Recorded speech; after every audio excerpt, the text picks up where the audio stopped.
RCM में security क्या है, आइए हम सुनते हैं। जब परिवार वाले साथ नहीं देते हैं तो पैसा कौन देता है? जब बैंक वाले बैंक की नौकरी छोड़ करके घर पर आ गए और बैंक से पैसा नहीं आने लगा तो उनकी खर्चा को कौन चलाता था?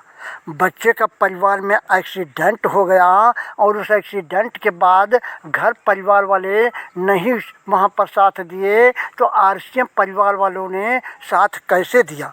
ये सारी चीज़ें आज जो लोग टेक्निकल पर पहुँच गए हैं वो सारे लोग अपने मुख से इस बात को बताते हैं कि आरसीएम से अच्छा कुछ भी नहीं है, आरसीएम से बढ़कर कुछ भी नहीं है। आरसीएम में नॉमिनी को आईडी ट्रांसफ़र होती है, उसके पास पैसे आते हैं, उसके पास पैसे आने का रास्ता है। आइए हम उन्हीं की ज़बानी सुनते हैं। अब इनकी स्टोरी सुन ले, थोड़ा थोड़ा सुन लेगा। नमस्कार, जय आरसीएम। कैसे हैं आप सब? मैं भी बिंदास हूँ। तो मेरा नाम चेतना है और मैं कोराली फरीदाबाद से बिलोंग करती हूँ और इस सिस्टम को मैंने ही ज्वाइन किया था। ये तो बहुत दूर थे। हाँ, मैं एक कॉस्मेटिक की शॉप चलाती हूँ, उसके साथ साथ मैंने इसे ज्वाइन किया। वो किया भी कैसे कि मेरे पास कोई प्लान दिखाने नहीं आया, कोई सामान देने नहीं आया, मतलब मेरे पास कोई नहीं आया। मेरे पास एक कॉल आई थी, वो इस तरह आई थी कि आंटी जी मेरे पास एक सामान है, आप उसे अपनी शॉप पर बेच दो और उसका जो प्रॉफिट है वो आप ले लेना।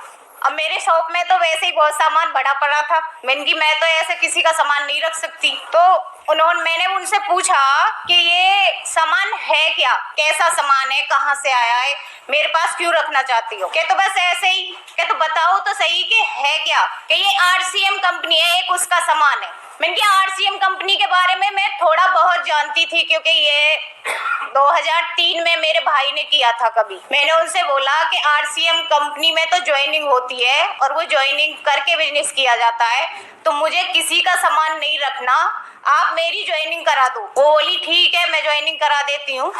मैंने अपने उस टाइम पे फोटोकॉपी जाती थी, मैंने फोटोकॉपी उनको दे दी। उन्होंने शायद 15 दिन बाद मेरी ज्वाइनिंग कराई। ज्वाइनिंग करने के बाद 1000 रुपए का सामान लिया और वो मैंने लेके अपनी शॉप में निकाल दिया। मुझे लगा कि सामान ही तो बेचना है, बिजनेस के बारे में मुझे कोई कुछ भी नहीं पता था कि ये बिजनेस है क्या। तो सर सामान लेके मैंने उसे निकाल दिया। उसके बाद माया मैम और रघुराज सर मेरे घर आए, इनकी कॉल मेरे पास गई थी, मैं अपनी शॉप पर थी कि आप कहाँ हो, मैं इनके ऐसे ऐसे वहाँ हूँ, लेकिन इन्होंने मुझे ये नहीं बताया था कि हम आपके घर आ रहे हैं। ये मेरी गली के बाहर इंतजार कर रहे थे गाड़ी में, मुझे आज भी याद है। पता नहीं इन्होंने कितना इंतजार किया था। मैं घर आई, उसके बाद मैंने कहा मैं घर हूँ, तब ये मेरे पास आए, इन्होंने बिजनेस समझाया, मेरी को समझ में नहीं आया था। फिर ये दूसरी बार आए, मेरी को समझ में आया। बस मेरी एक चीज समझ में आई कि ये बिजनेस अगर हम करेंगे तो ये नॉमिनी टू नॉमिनी ट्रांसफर, बस ये एक चीज समझ में आई।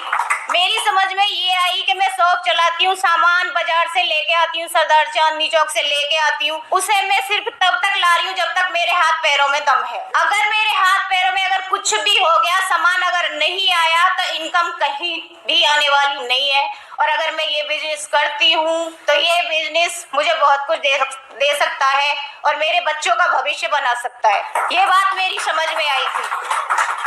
उसके बाद मैंने कुछ टाइम किया, फिर इनसे कहा अब ये तो पता ना तू कहाँ कहाँ करती रही, तू ही कर, या बिजनेस है, हमें दूर रख। ये बैंक में जॉब करते थे, रघुराज सर जाते थे मेरे पास। मैंने इनसे कितनी बार बोला सर आए आप एक बार इनसे मिल लो, तेरे सर है तू ही मिल, मुझे या बिजनेस की बात करने की कोई जरूरत नहीं। जबरदस्ती जैसे तैसे करके इन्हें थोड़े बिठाए, फिर इन्हें भैंसरावली लेके गई। इनकी भैंसरावली जाकर क्या समझ में आया मुझे नहीं पता, लेकिन उस टाइम से इन्हें सिर्फ आरसीएम बिजनेस दिखाई देता है।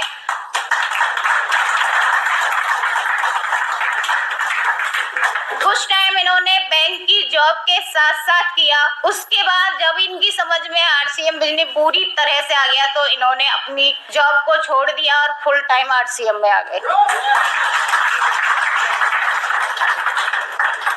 लेकिन अभी 4 महीने पहले मुझे एक चीज समझ में आई कि अगर ये बैंक बैंक में जॉब कर रहे होते। अभी 4 महीने पहले मेरे बेटे का एक्सीडेंट हुआ था बहुत बड़ा, जिसमें हमारे 2-3 महीने ऐसे ही निकल गए कि ये कभी फील्ड गए कभी नहीं गए, हॉस्पिटल में ही रहे हम। अगर ये बैंक में जॉब कर रहे होते, अगर वहां जाते तो पैसे आते, लेकिन आरसीएम हमारे हॉस्पिटल में होते हुए भी हर 7 महीने की हर 7 तारीख को हमारे अकाउंट में पैसे आते रहे।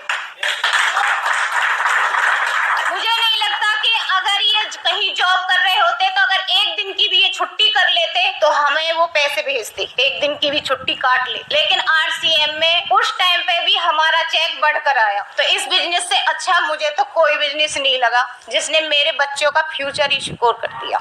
थैंक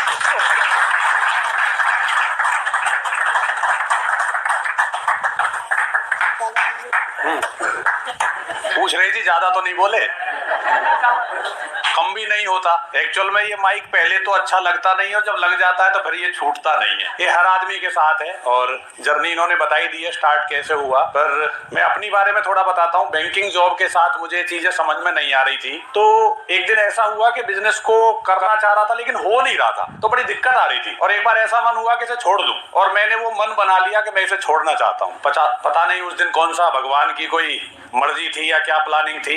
रघुराज सर की कॉल आई और उन्होंने पूछा कहाँ हो आप। मैंने कहा जी मैं तो घर हूँ। तो उन्होंने कहा गए नहीं कहीं। मैं जाना कहाँ जी, मैंने तो ये काम छोड़ ही दिया है, मैं नहीं करूंगा। कह जी क्यों? क्योंकि मैंने 3 महीने अपने बैंक वाले दोस्तों को बता करके देख लिया, कोई ज्वाइन ही नहीं हुआ। और मैं परेशान, मैं उन्हीं को समझाऊं और फिर वो कह रहे तू बैंक वाला आदमी, तू हमें यहाँ नई चीज बता रहा है, तू अपने बैंक के लोन वोन करता रहे जो भी चल रहे थे, तो फालतू के इन पंगों में क्या है, ये कोई करोड़पति नहीं बनाते, ये फालतू की बातें हैं। तो सर ने कहा आप घर पे ही हो? मैंने कहा हाँ सर। पता नहीं सर ने कौन सा एरोप्लेन बुक किया, आधे घंटे में मेरे घर। बल्लभगढ़ थे, अपना सारा फील्ड वील्ड छोड़ के। उस दिन सर ने कुछ काउंसलिंग की, बहुत सारी चीजें जो गुरुजी ने बताई कि काउंसलिंग का बहुत बड़ा रोल इस बिजनेस में है। और वो काउंसलिंग का पार्ट ऐसा समझ में आया कि हमें एक मेंटर चाहिए, एक ऐसा कोच चाहिए जो हमें सही दिशा दे सके। और अगर कोई सही दिशा देने वाला आपको मिल जाए, पहले मैं लखन सर के साथ काम करता था क्योंकि लखन सर हमें हमारे पीयूसी पे आकर के मीटिंग करते थे, पर वो पेपर प्लानिंग नहीं मिल पाई कि मैं बनूं कैसे। हर बिजनेस के अंदर एक ऐसा मेंटर या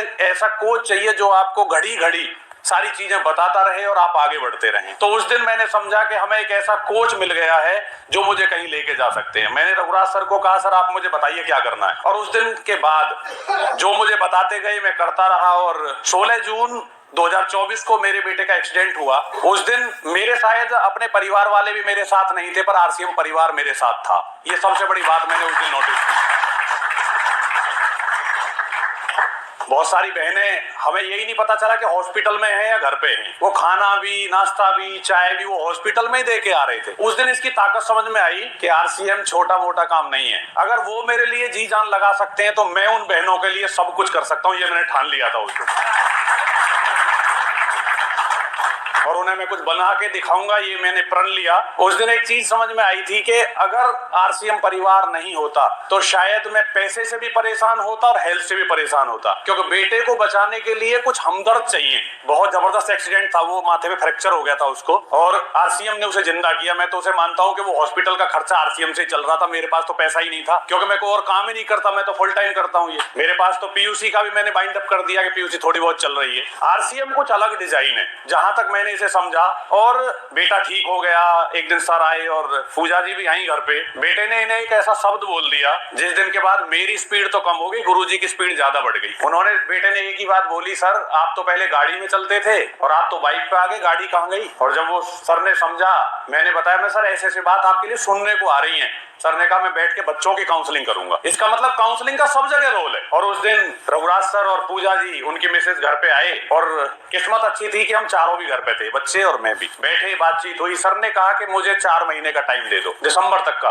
और दिसंबर तक मैं कुछ बन के दिखा दूंगा, इसे बना दूंगा, टेंशन मत लो, मैं चाहे कुछ भी हो जाए। और पता नहीं सर ने में कौन सा भूत फिट हुआ और मेरे अंदर कौन सा भूत फिट किया कि वो 1 महीना तो सितंबर में गुरुजी ने आदेश कर रखा था कि 10,000 परचेज वॉल्यूम करना है, तो 10,000 परचेज वॉल्यूम से टीम ने कर लिया, क्योंकि वो एक बहुत बड़ा लेसन था कि भाई हमें 5,000 को 10,000 करना है। अगले महीने दिवाली आ गई तो रसगुल्लों ने टेक्निकल निकाल दिया।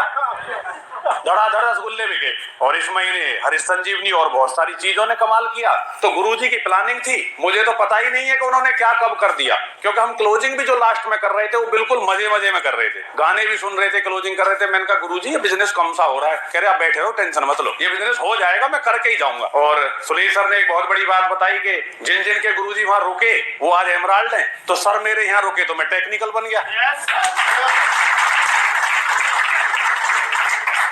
उस दिन मैंने गुरुजी को नाइट स्टे भी कराया। मैं सर जाना नहीं है, आज यहीं रुकेंगे। बहन जी का फोन आ रहा था, पूजा जी का, कि कब आओगे। मैंने कहा आज टेंशन मत लो, आज हम जाने नहीं देंगे। तो आप भी अगर अपनी पिन बड़ी करना चाहते हैं तो अपनी अपलाइन को अपने नाइट स्टे पर रोकना शुरू कर दो, आपकी पिन बढ़ जाएगी।